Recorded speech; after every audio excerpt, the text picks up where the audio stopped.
started. So, hello and a very warm welcome to another session for Employee Center Customer Show and Tell. I'm Smriti Gupta, Outbound Product Manager with Unified Employee Experience Team. I am joined by Pooja Gupta, who's a Senior Manager, Outbound Product Management with Unified Employee Experience Team. She'll be co-hosting the event with me today. And today we'll be discovering Expedia's Employee Center implementation journey.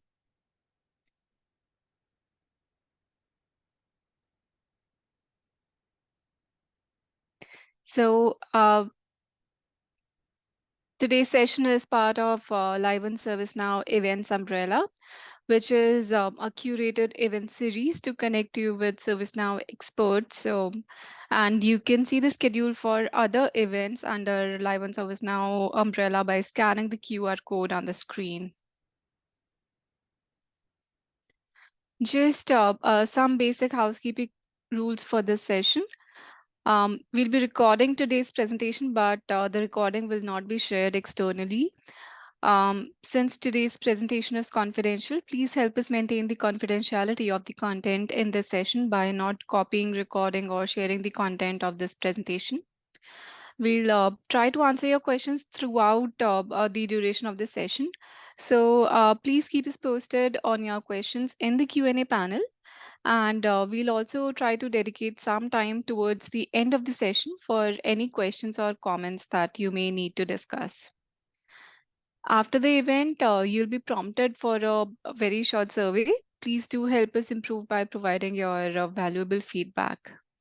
Other than that, if you have any comments, please do keep them posted on the chat session, but please feel free to drop your questions in the Q&A panel only. We are just monitoring the Q&A panel for questions, not the chat.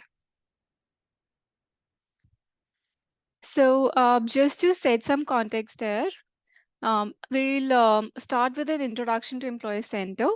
I'll talk about what it is, why we built it, and so on. And then we will deep dive into the meat of this presentation.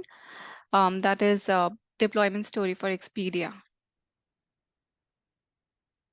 So Employee Center is intended to be the digital front end that we are creating for organizations for enabling not just service delivery and employee communications, but also to drive experiences that increase the self-service within your organization, thereby improving case deflections and improving employee engagement. So basically, doing away with swivel chair experiences for your end users or your employees.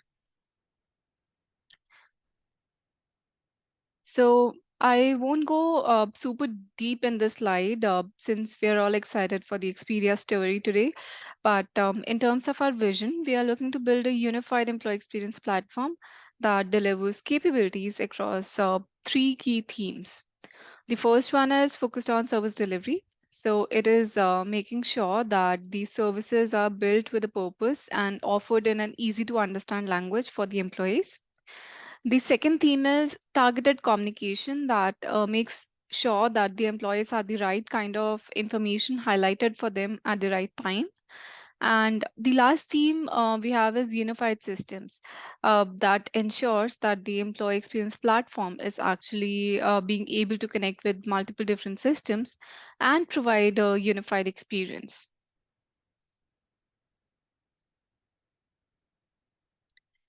When it comes to the portal aspect, our goal is to help organizations transition from isolated departmental service portals to an enterprise portal.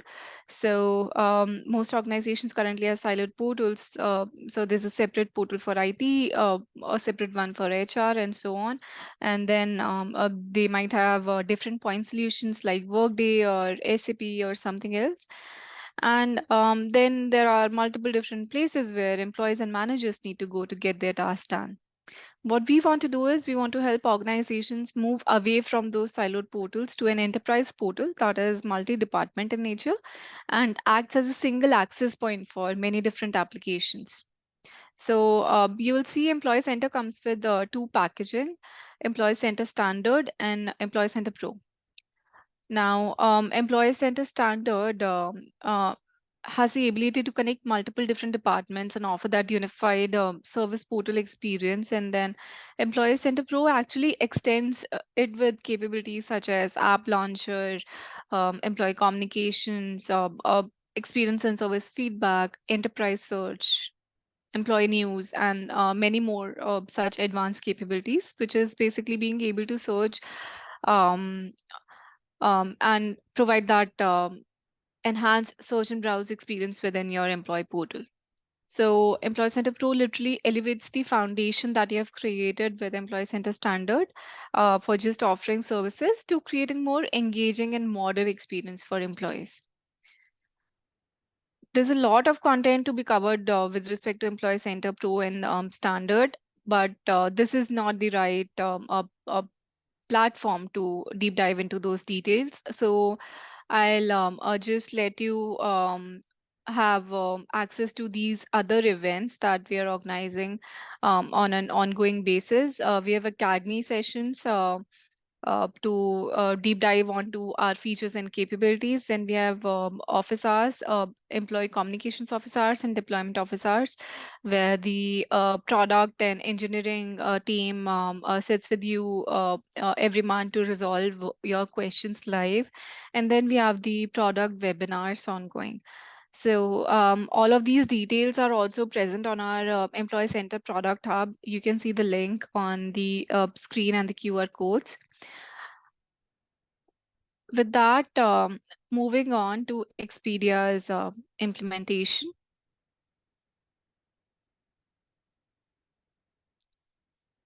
So, Expedia Group has been one of the world's largest travel platforms. They are backed by more than 20 years of tech innovation for delivering best-in-class experiences to their customers. And with that thought process, this has also been reflected in the experience that they provide to their employees. Today, we have Houston representing Expedia Group as a principal product manager with the people tech function within the organization. He comes with an immense 10 years of ServiceNow experience with Expedia Group across both ITSM and HRSD4 modules. So I let Houston add on to that introduction and then continue with the presentation. The floor is yours, Houston. Awesome. Thank you so much. Let me go ahead and start sharing my screen here real quick.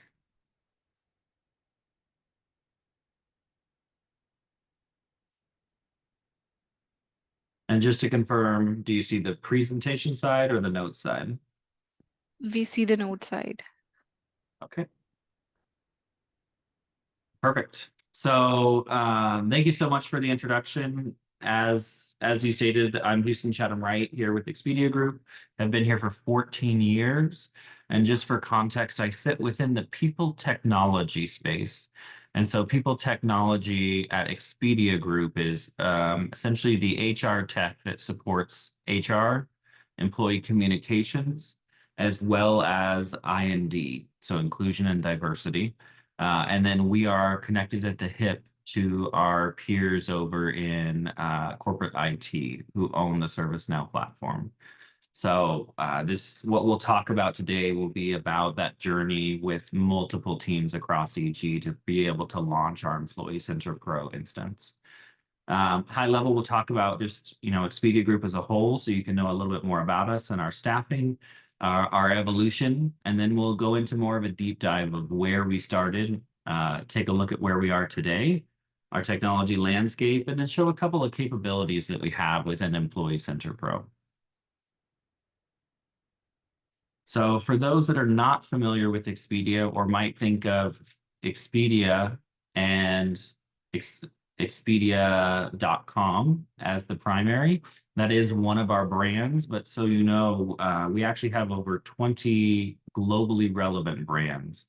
And those might be things like Travelocity and Orbitz and Verbo, commonly outside of our company known as VRBO.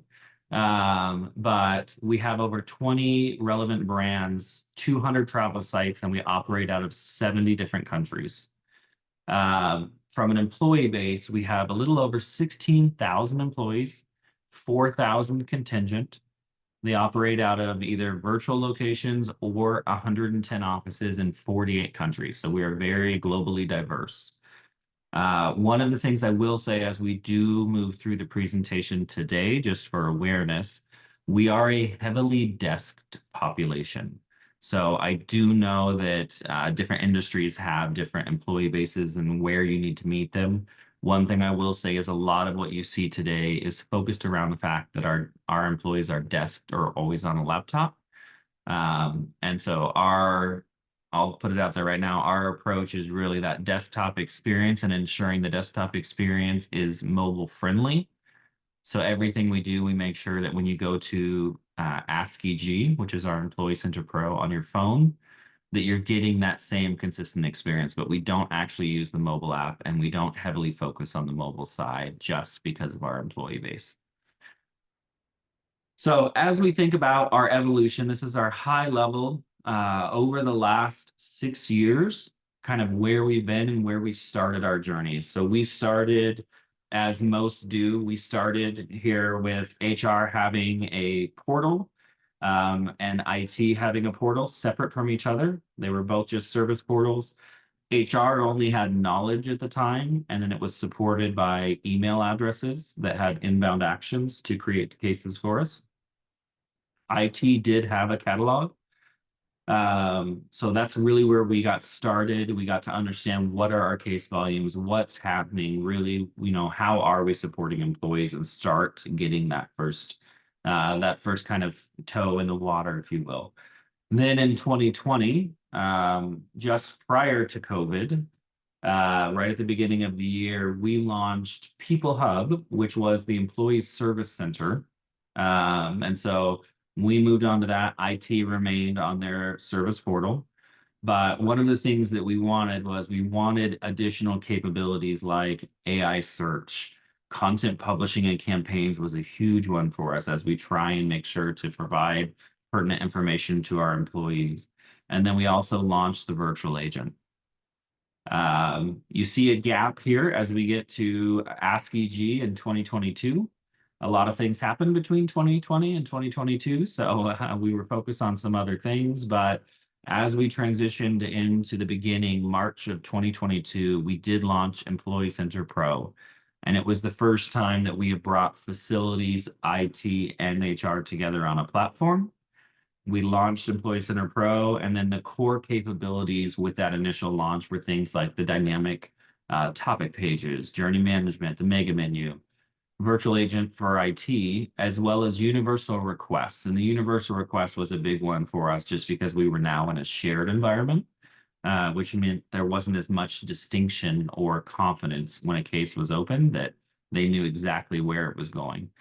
So as we move forward from there, where we would say we are today is we are currently kind of in an expanded version of Employee Center Pro. So, we're on to the fluorescent lighting, if you will, in this journey. And we have enabled pre-hire access to AskEG and then alumni access to AskEG. So from the time that you are hired prior to day one, through a year and a half after you exit, you have access to AskEG and some version of content and support through there. And then additional support mechanisms like the Manager Hub, Your Career, and we did recently launch the news capability as well. And then as we look at where we're going in the future, one thing I'll say is you'll notice it's the LED, it's the current, so it's where we're trying to get to, but I'm sure there will be something else in the future. So it's not the end of our journey by any means, but really being able to say, hey, that next step, now that we have total support within AskEG, is being able to take over our intranet, currently called Basecamp, and say, hey, let's go in, let's refresh AskEG's look and feel. Let's centralize all of our corporate functions. Let's launch Now Assist, and then let's also expand so that SharePoint team sites for individual teams that are in corporate functions can be surfaced in AskEG as well, creating that connected experience. So that's our overall kind of where we've been and where we're going. As we look at where we started and we get into that moment of a deep dive or a double click, We were in a very complex environment. And so we had to come up with a starting vision and figure out where did we want to go with this. And so as we look at our vision, what we came up with was that we wanted a unified platform that was a centralized place for all employees globally to be able to find answers, engage support, or take actions throughout their journey at Expedia Group. And as you look at the slide, you'll notice that the different items below are all different moments that matter, but they are across different teams. So as you see pre-hire and onboarding, as you see credentials and access, payroll, system support, separation, those are things that cross many different teams from a support perspective. So making sure that our focus was on the employee and not the support team. As we think about where we started with this journey too, we're going to look back. We started with People Hub. Facilities was on a SharePoint site. So People Hub was on ServiceNow, Employee Center Pro. Facilities was on SharePoint. IT support was on ServiceNow, while their content was living on SharePoint. So they had a separated experience. You got service and support in one place, you got information in a different place. So we had 4 different portals on 3 different platforms to be able to accomplish everything that we were doing. And the onus was really on the employee to know where to go. So what we wanted to do is we wanted to change that. To change that, though, takes a lot. So we had to come up with an approach, and we had to come up with some guiding principles. So as we think about guiding principles of what does it take to centralize support, it's actually a lot. It's the smallest piece of launching Employee Center in a consolidated environment for us was the actual technical steps. The largest pieces were really coming together as a support function across Expedia Group and saying, what is the experience that we're going to offer? So our key principles here you can see are simplify and consolidate, oversight and scale, and then employee listening. So simplify and consolidate, the first thing that we came up with is that the experience had to be employee-based.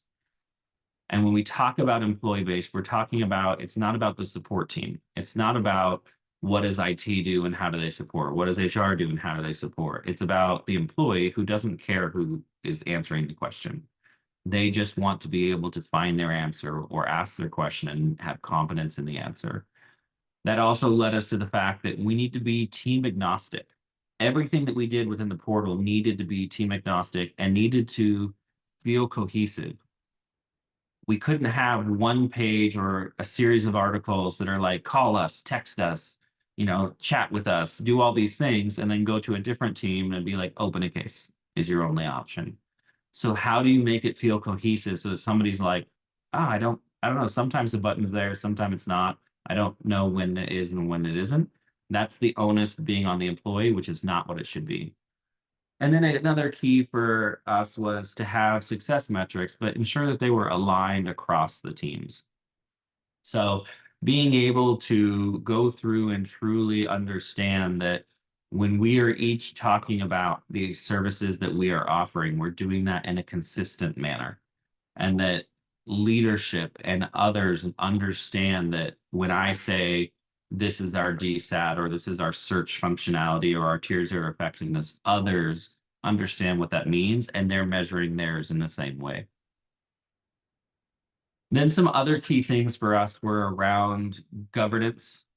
So as we talk about being team agnostic, we need to continue that. And the way that we continue that is through having a council that makes sure that is not a bottleneck for us, but is reviewing the work that's doing, is meeting on a regular basis and saying, hey, here's the direction that we all are in agreement that we want to go. And that's really important too, when you get to this, you see this piece of ownership. We had to work through who owns it, how do we own it, especially when all 3 of those teams have ServiceNow developers. So HR, IT, and then facilities has one. And so when you think about multiple teams, they can't each go in and develop what they want. It needs to be cohesive. So we had to come up with a strategy and a plan to say, who's the primary owner, who has the most expertise, but also who can offer federated support and make sure that their team is still getting what they need, et cetera. And then being able to think from a scale perspective about onboarding. So being able to think of onboarding and not from an employee onboarding, but from other corporate functions and teams that need support to be able to onboard onto AskEG or onto this platform.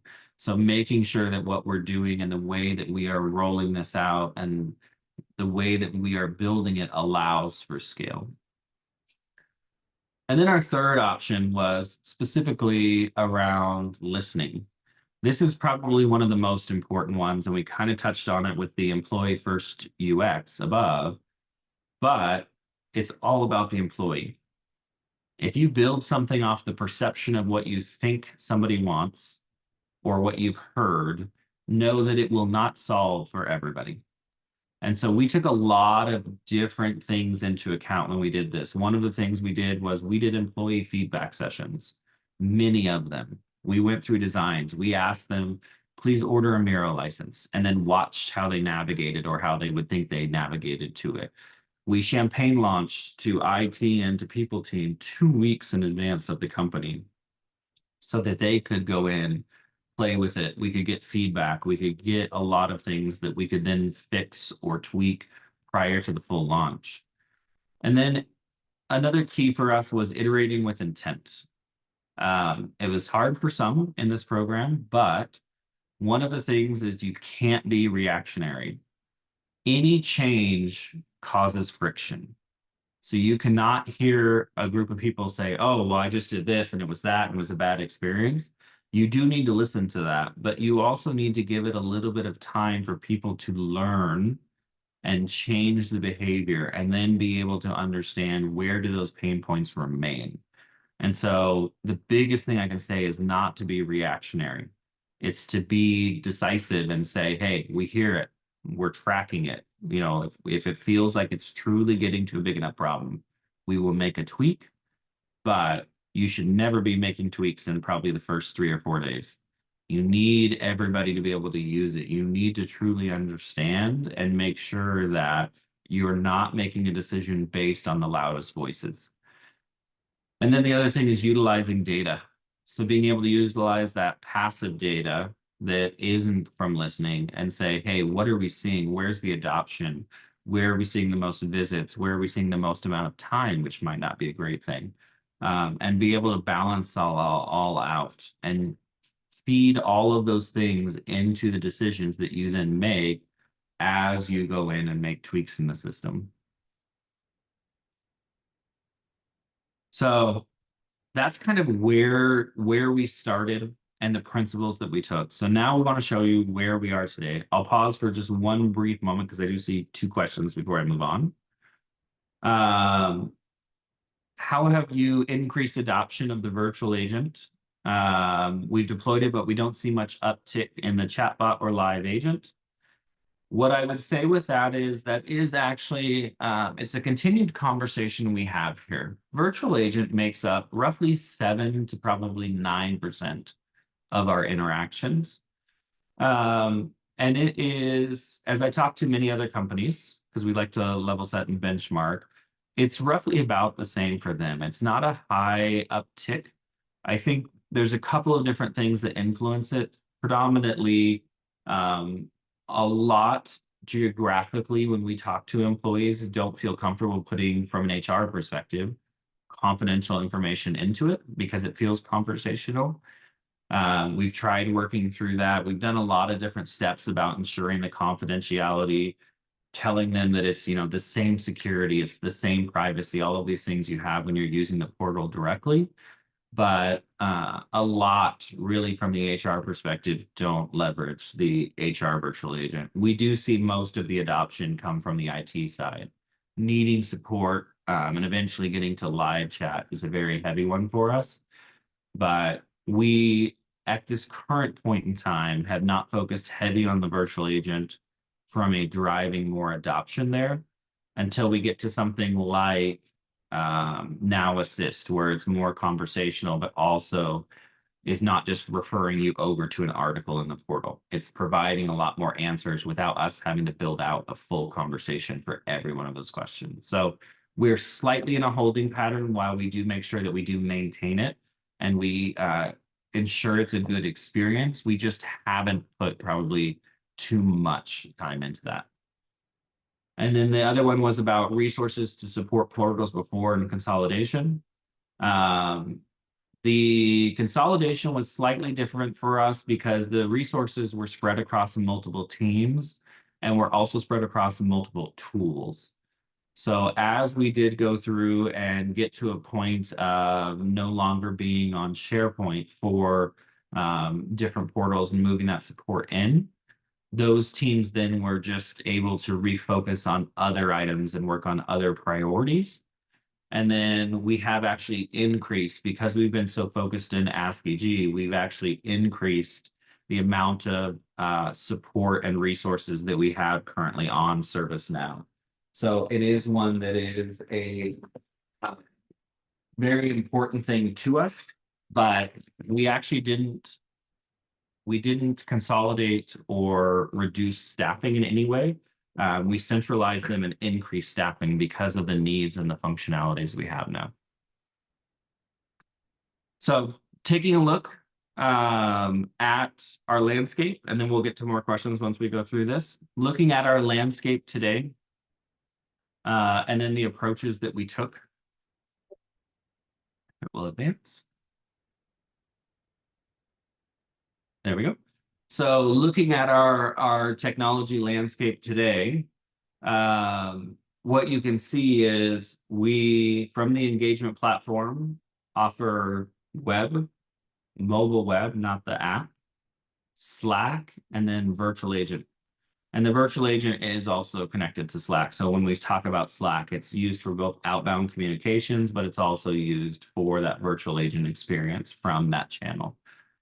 And so we are on Employee Center Pro. We use the core capabilities as you would expect around knowledge management, AI search, universal request, lifecycle and journey management. Outbound communications is a big one for us. And then on the HR side, there is also document management. And we have something that's conversation management. So we have one custom app here that we leverage. It's called Scribe, but we leverage it for our business partners to be able to have and track continuity of conversations they have with their leaders. From an external connection, this isn't all of them, but some of the core ones that I would say are foundational to us. We connect to Workday, which is our HCM. It's our learning and our recruiting. We have AWS for our EG data platform, Okta for authentication, SailPoint for identity, Linnell is our security system, and think physical security, so your badge and things like that, and then Slack. So those are the core external connections that we do have. We have significantly more, but these are the ones I think are really our foundational ones that are just heavy on usage regularly for us. And then that AskEG access and availability, you can see we did pre-hire, active employee, and alumni. One thing we did do, which I know is slightly unique, is we did leverage Employee Center Pro for all three of those. So an employee will only ever use AskEG. They don't have a different onboarding or a different alumni experience. We wanted to train the behavior from the first time they log in. So pre-hires use AskEG, and then the campaigns and the information they see is just locked down or secured differently. But they have the exact same experience throughout, from the first day that they log in to the last day that they log in a year and a half after their exit. It is a universal experience across. So taking a look now, I'm going to show you, we're going to get into AskEG. I'm going to tell you, I took the screenshot this morning. You might look and go, that's the most out-of-box thing, or that is the most generic thing, and know that we both agree, but also aren't hurt by that. So one of the key foundations for us was simplicity and functionality. So Ask AG actually at the end of this month will get a visual overhaul. So it will be a little bit more stunning and more visual than it is right now. But the key for us was functionality over visual. So one of the things we'll talk about here in just a moment is what does that mean and what are those different functionalities? But right here, you can see we started with that out of box. We started with the popular topics, my active items, things like that. And then what you don't see, but is present here, and you'll see it in other screenshots, is we have highly customized the page from the perspective of adding more out-of-box widgets to it. And then they appear dynamically based on what's important to you. Right now, you can see it's time for my mid-year review. So that just popped up. I think that just popped up in front of me yesterday. But it's time for my mid-year review. So this is just a content publishing or content delivery widget here that shows us what's going on. Same with these two here on the right-hand side. Same with this Ask AG banner. During large-scale events, we replace the Ask AG banner with dynamic ones that help show. So you can see we start pretty simple. But then what we'll talk about is what is that underlying functionality, though, that you don't see until it's present. And so I'm going to cover a quick 5 of them. And some of these are about how we drive people and adoption to Ask AG. Some of them are about how we drive deflection. And some of them are how we drive the experience. So here you can see, not going into each of the items, but in case you took a screenshot, I put some extra words under them. But our key is to be proactive and personalized. We think about personalized versus customized. Our view is that it's not that I want somebody to be able to go in and make it whatever they want. I want them to go in and it already to have been made for what they need. Another key thing for us is supporting and building behavior. And that's on many different things, but I'm going to show you an example. The best way that you can get adoption is through building that behavior with the employees. And so sometimes we enforce it, and we'll talk about that, but sometimes it's just through education and it's through reiteration.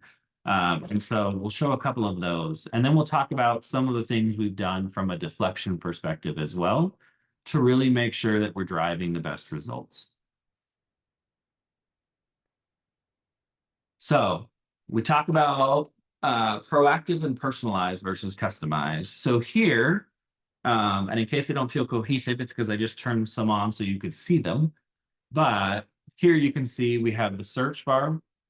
You do see the country selector, which is a custom widget that we've built. And that just is allow us for leaders and people who have direct reports in other countries, or if you're relocating, allow you to choose a different country and find articles or policies for that. But some things you see right here is this is a rich content widget. So this is a microsite. We pulled the widget and cloned it from the topic page, and we just simply added it here. But it's about quarterly connects. And what we said was, hey, common questions. Here's 3 core questions, and then the answers that we know. These are the things that we know 80% of the time people are asking us during a quarterly connect season because it's seasonal. And so that's where we go through and have said we should be proactive in that. Before they even search, we want to drive them to both the correct article, which you can see visit article here, but also try and answer it before they even search. And then you can see other things over here, like the upcoming events on the right-hand side. You can see another campaign banner over here on the right saying it's EG Essentials time. So this is where I was talking about. We've customized the page from adding more widgets to it, but the widgets we've actually leveraged here are out-of-box widgets. And so this is where we try and really say we want to stick as close to out-of-box as possible and be able to leverage those capabilities. So we are very notorious for being able to just take something from somewhere else within ServiceNow and place it where we want to try and achieve those results of giving an employee support up front. Moving on from proactive and personalized, we then have the behavior. So here we're looking at Ask EG again. When we started this journey, we had search. One of the examples was one of our key successes was search with no results being reduced and search with no clicks. I don't know if you've ever gone and looked at the user experience dashboard, but you would be shocked once you launch onto this at how many people go and search benefits or search payroll problem. And it doesn't give enough context for AI search to truly understand what you're needing, especially when you're in a shared environment and you've just duplicated so many of those articles, or not duplicated, but expanded how many is available. So a key thing for us in this scenario as well was to go through and say, hey, how do we go after this? So now you can see we did an educational campaign first. We said, let's roll in benefits instead of just benefits, updated distribution list instead of distro. So we took what people were searching, but then we said, try this, not this. We then took that one step further. So this comes up about twice a year. We put this up for 2 weeks as just an educational reminder. But every day we educate employees through enforcing the behavior. So now what we've done is we've come through and said, here's what it was. But now I just said vesting cycle. I searched vesting cycle, and what you'll notice is I got a banner right here that says results not what you expected. We recommend searching specific phrases or full sentences.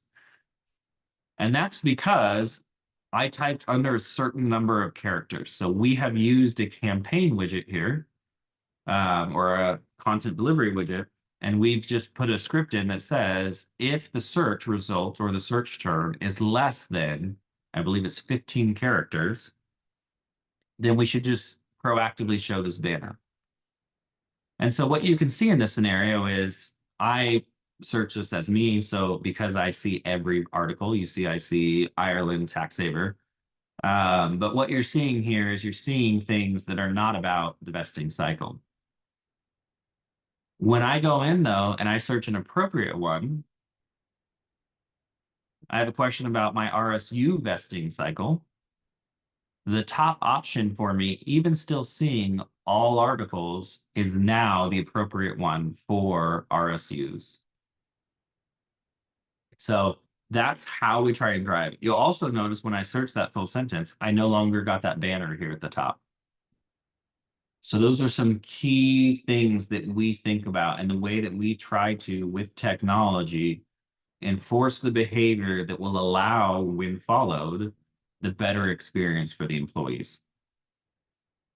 Some of the other things that we've done from a deflection perspective, and kind of along that same vein, is we have gone through and focused on removing catalog items from search. Let's see if nope, that's that one. So removing catalog items from search was a big one for us as well. So when I said, what is EG's vesting cycle? What you'll notice is I got 15 knowledge articles. The top result was the one that we expected. And I have no, for employees, we call them request forms because they're not going to know what a catalog item is, but I have no request forms. And so that's because what we want you to do is we want you to go click on the article, read the article, and on the right-hand side is where you will find the catalog item. And so this is kind of the goal for us. We only surface catalog items in search if they are a frequent and repeatable action. If your mouse is broke and you're ordering a new mouse, you will see that catalog item in search because that is a frequent or repeatable action that does not require education. If you are asking about Expedia's RSU vesting cycles, that is something that you need to read about. That is something that you need to attempt to find the answer on because that is not just a, hey, I'm locked out of my computer, I need my password reset. Hey, I need a new mouse because I just spilled orange juice on it. That's something that we need to be able to try and educate you first. And so that's why we take this approach to say, if it's not a frequent or repeatable action, then it's something that requires the catalog item to be on the article. And you might think, what if there is no content? I can't tell you because that's not a problem for us. We've got all the content for all the things. But if we don't have the content, what we have is we've given them an out. And that out is what we call the easy button. Probably worst name ever for it, but we call it the easy button. And so what happens is if you search 3 times or view 3 articles in a rolling 11-minute span, then Employee Center Pro determines that you're not finding what you need. And so you can see we use that same campaign widget, but we showed a different campaign in there that says, hey, not finding what you're looking for, raise a ticket. This one on the right-hand side shows up on the articles as well. And so these are giving you an out to say, like, clearly we don't have what you need. So like, we're not going to make you search anymore. You've tried. Here, open a case. Employees don't know when this populates. So they just know that at some point the system will, if they're struggling, pop up. They don't know the logic of it. But what this does is this then opens a universal request. And so that universal request will ask them where they feel their question is more directed towards HR, IT, facilities, etc. But the reason it's opening a universal request is so if they get it wrong and they're like, oh, I think it's facilities, it's about my badge. Well, my badge is actually physical security. It allows us to transfer that case around without creating a poor experience for the employee. The employee doesn't know. They still have the same universal request number, but it has bounced between 2 or 3 teams maybe on the back end in a 30-minute span, and they're none the wiser. They're just able to get the support that they need. So I will pause before I go to the last 2 items, just because I do see quite a few questions in here real quick.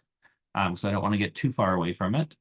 But did you use some kind of LMS to help with training post go live? We did not use an LMS, but we did use a campaign. And so we did actually create short videos as well as an article about AskEG that were posted on the homepage. And then we don't have it active anymore, but for the first quarter, if you hadn't gone there in a month, it would represent itself to you. So we didn't use any actual LMS for it or training course, but we did use a series of videos and knowledge articles to support them, as well as we did use guided tours. How many FTE do you have supporting ServiceNow from a people tech perspective? Up until November of 23, so just last November, we had 2. Because of the work we've done and the investment from our leadership, we now have 7. But our original development through AskEG and up until November of last year was just 2 on the people tech side. IT had 5 on their side, but they also supported all of the platforms, so like just incident management, change, other things. So they probably had 1 that was in partnership with us and people tech.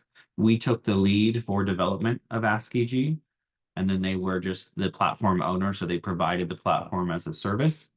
But because of all we've done and where we want to go, I will tell you that we are up to 7 engineers now effective today. So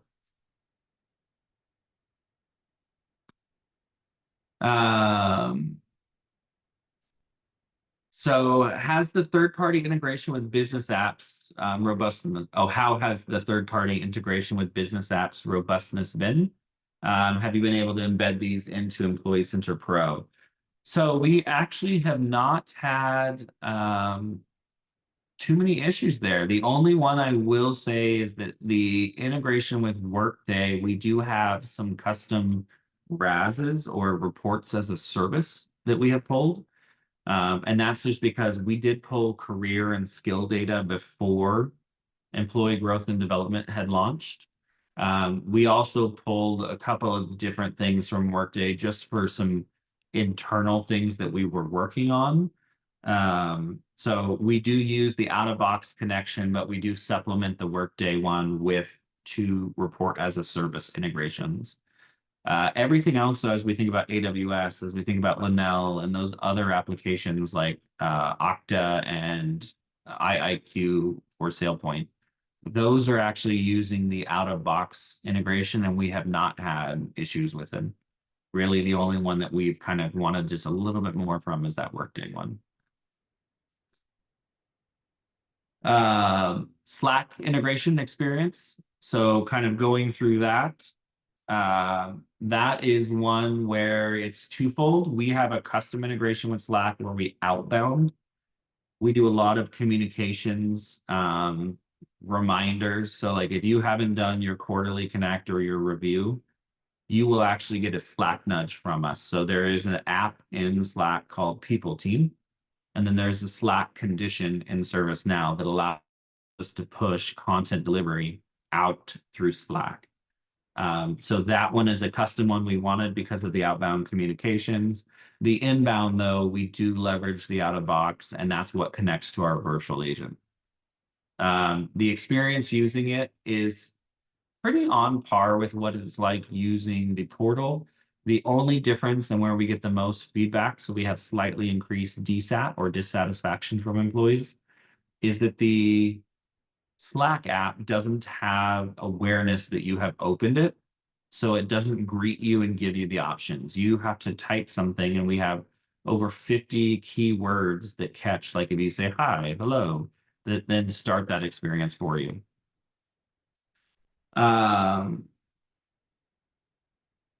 Perfect. Let me go through, let me finish these two slides and then I'll continue some questions just to make sure we have time. So, and then I can get answers for in writing if needed. But my last couple of things were just when we came together as IT and HR, IT was like, live chat us, call us, reach out to us any way possible. Moving into a space where HR doesn't do that, we had to think about how do we still lead with education? How do we make that consistent experience? And so from there, you can see that from Portal or from Slack, you can start the virtual agent. But if you're on an article, you'll actually see, and it's an IT article, on the right-hand side where we've trained that behavior for them to go, on the right-hand side of the article, you'll see Get Support. If you launch the virtual agent, what just happened? If you launch the virtual agent, it will require you to go through it before you can get to live chat. If you're on an article, it will just deep link you straight into live chat because we don't want you to search for an article and then go to the VA and have it be like, how can we help you? And recreate that experience. So that is one that we did go through and we had to say, what is the experience that we want and how do we make it consistent for an employee? And that's why we did the right-hand side of the article, because that's where they should be learning that behavior, that's where they go when they need support. And the kind of final key thing for us when we were talking about kind of driving the behavior, but also enforcing it, was we disabled inbound email from any of our corporate domains. If you email from hchatham@expediagroup.com, you will get a kickback that says no case has been created. Hey, and the reason we're doing this is because we know you're logged in. So go to AskEG and try and self-service. So we're preventing you from just being able to say like, oh, here's my question. You need to attempt to self-service. When you go to major brands online, they don't put their phone number in the upper right-hand corner. They attempt to get you to self-service. We go and we figure out what is the appropriate level of friction that we can apply. These are not customers, these are employees, so it needs to be easier. But it doesn't mean that it needs to be just here, I will answer every question you have. I don't want to answer every question an employee has. I want to answer the complex ones about going on leave. I want to answer the complex ones because you have concerns about harassment or you feel that something is truly wrong with your computer at a foundational and it's not just a reboot. We want to talk to you in those scenarios. We don't want to talk to you about what happens if I'm on vacation when my quarterly connect is due. So we really try and balance that out. And that only way we can balance that is by driving them in there. So if you're emailing from your corporate account, you get a kickback. If you're emailing from your personal account because you're on leave, a pre-hire, an alumni, or you're a vendor external to us, we do accept and create the case. So we try and find that balance. But those are kind of some of our core functionalities. Again, when you look at the front page, it is something that's, I'm going to say simple, simplistic, but we do that on purpose. And we are, now that we've been on it for 2 years, we are actually doing a redesign, so it won't look like that anymore. But that was where we wanted to start. We wanted to start with the foundation of simplicity and core functionality. Now that we've got that, now we're expanding and revamping so that the visual appeal will also match that core foundation.